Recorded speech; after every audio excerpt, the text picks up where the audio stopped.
Sahabat Komsos yang terkasih, melalui Injil hari ini kita mendengar bagaimana Yesus dengan keras mengusir para pedagang yang berjualan di bait Allah.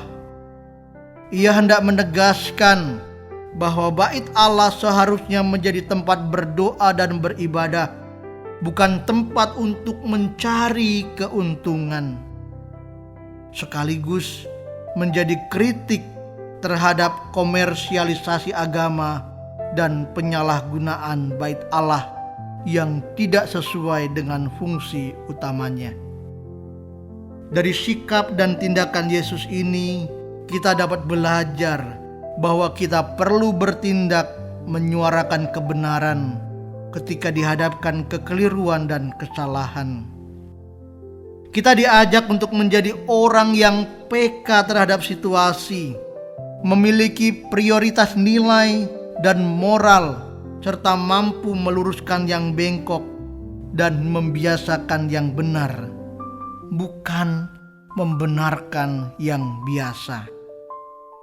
Tanpa kita sadari, ketika dihadapkan pada kekeliruan di tengah lingkungan kita, kerap kali kita menjadi orang yang buta terhadap situasi, bersikap cuek dan acuh tak acuh, tidak mau repot dan merasa bukan urusan saya. Sebagai pengikut Kristus, kita dituntut untuk aktif menyuarakan kebenaran. Kebenaran adalah nilai moral yang penting dalam membangun masyarakat yang beradab. Ketika kebenaran ditegakkan, hidup bersama akan menjadi lebih harmonis dan damai.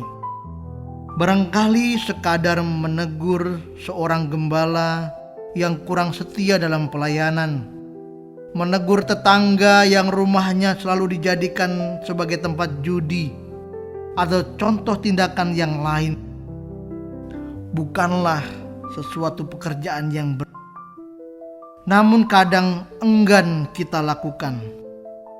Ingat, bantuan meski kecil sangatlah berarti bagi mereka yang membutuhkan. Sahabat Komsos yang terkasih, hari ini kita juga memperingati Santa Maria dipersembahkan kepada Allah oleh orang tuanya, Santo Yoakim dan Santa Anna. Perayaan ini mengingatkan kita tentang pentingnya pengabdian dan ketaatan kepada Tuhan, serta kesetiaan untuk melaksanakan kehendak-Nya, seperti yang dilakukan oleh Maria dan orang tuanya.